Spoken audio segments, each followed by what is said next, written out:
Let's look at the UFC lightweight division. Obviously, we've had Islam Makhachev moving up to welterweight to claim that title. We've seen Gaethje beat Topuria in an amazing fight at 155 pounds to capture the undisputed lightweight belt. But if you're looking for a dark horse in this division, it's Mateusz Gamrot. He's fairly fresh off a massive win against Esteban Ribovics in April, and his wrestling-based cardio is unmatched. But why is Gamrot so effective? Because it's not just that he's fit, it's that specific grappling endurance. Most fighters, they fade when the pace gets high, but Gamrot seems to speed up and go up to a different level, a bit like Usyk in boxing. His bread and butter is the scramble. When someone tries to take him down, he doesn't just try to defend. He uses their momentum to roll, catch an ankle, and usually end up on top. He's got incredible mat awareness, and he knows where your hips are before you do. Almost like it's a sixth sense or something. And then there's his chain wrestling. Most fighters shoot for a double leg, and if it fails, they reset or they're in trouble. Gamrot doesn't reset. If the first one fails, he transitions straight into a single leg or a body lock. It's an endless loop of attacks. He puts out so much output that his opponent's lungs give out before his do. But once he gets you onto the mat, he uses handcuff control. He pins one of your arms behind your own back. It must be suffocating. And that means you've only got one hand left to defend your face while he's hitting you in the head. It instantly eliminates half of your defense. And it's how he stays glued to you without giving you any space to breathe. He used this effectively to finish off Ribovics in the second round, so it's not me being hypothetical. The proof is in the pudding.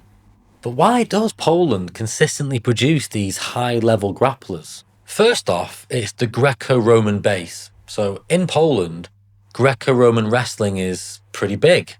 And in that style, you can't attack the legs. You win using your upper body, underhooks, and throws.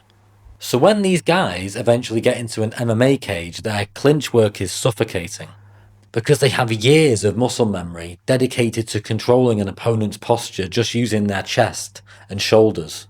But the thing is, it's only a third of the equation because Poland's also got a deeply embedded freestyle wrestling and judo culture. So when you watch a Polish fighter, you aren't just seeing Greco underhooks, you're seeing explosive freestyle attacks on the legs, often mixed with high-level judo trips and balance manipulation. It creates a complete nightmare hybrid for mixed martial arts. And then on top of that, you throw jiu-jitsu into the mix. And, where I live in Krakow, the jiu-jitsu level is so high.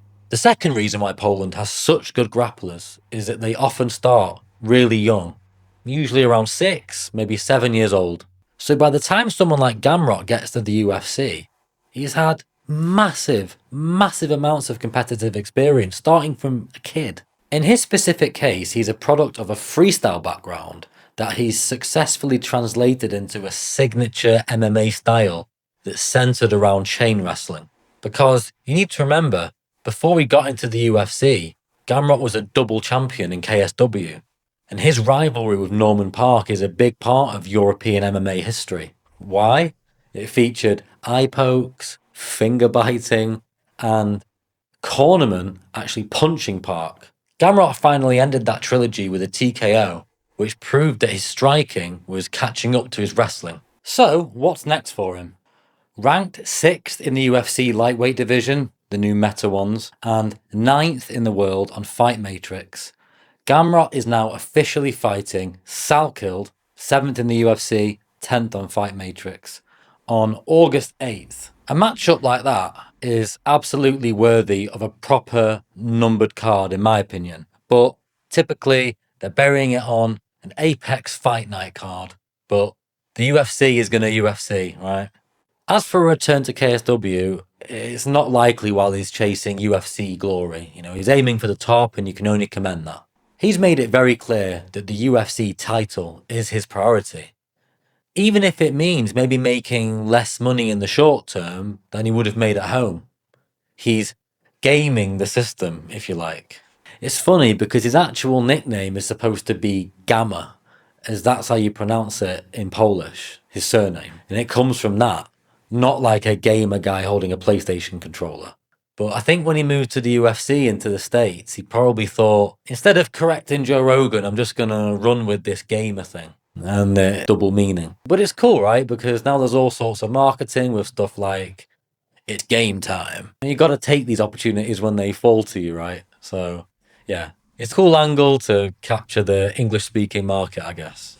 But in all seriousness, Gamrot is the personification of the Polish system. He is highly technical, properly tough and durable, and has elite wrestling-based cardio, which is exactly what you need in modern MMA.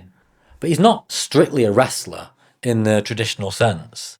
He's a highly evolved mixed martial artist who uses wrestling as a primary delivery system for pressure, control, and damage. His success is a testament to the deep-seated wrestling culture of Poland. So keep an eye on him as the lightweight division shakes out in 2026. But let me know in the comments, does Gamrot beat recovered Topuria, maybe? It's a big ask, but I think it's possible. We don't know what Topuria's got left now. That fight has got to have taken something off his career, I hate to say, a proper beating. And yeah, see. But thanks for watching. Hit the like button, subscribe if you enjoyed it, and I'll catch you in the next one. Cheers.